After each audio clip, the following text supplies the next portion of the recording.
doesn't mean a lot particularly. It means the Russian government continues to spy. They have a good technique, which is break into the supply chain, break into the cloud, and that gives you access to hundreds, if not thousands, of devices. Nobelium is a made-up name. This is the SVR. This is the Russian Foreign Intelligence Service, and they don't call themselves Nobelium.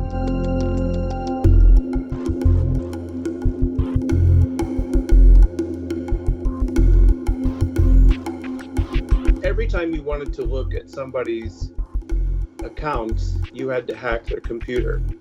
That could take a lot of time because there's thousands of people you might be interested in.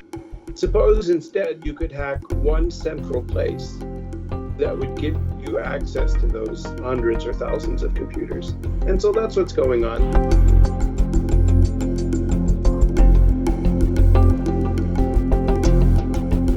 You can reduce the risk of being hacked by engaging in good practices, like making sure your system is updated and patched, using two-factor authentication.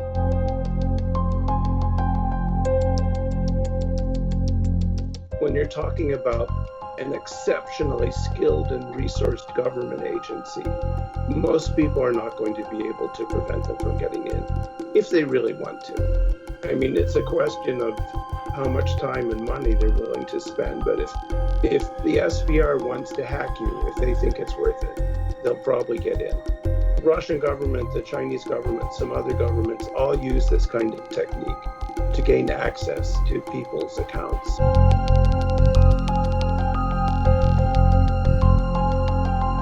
Russians are the best, so that's one of the reasons they get picked up more often. They've got exceptionally skilled hackers working for SVR and FSB and GRU. I think it continues to reinforce the belief in the US government that Russia is a potential opponent, that Russia is an adversary in cyberspace. It won't make relations that much worse because it would be hard to make them any worse than they already are.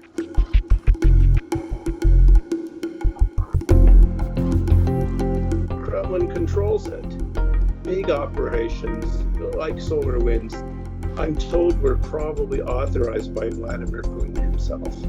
So the Kremlin has very tight control over espionage. Not so tight over crime. Those are criminal groups. The Kremlin tolerates cyber criminals, but it controls cyber spies.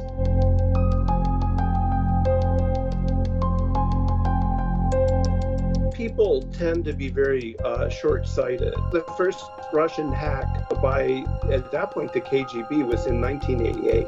Frankly, no one since 1988 has done anything.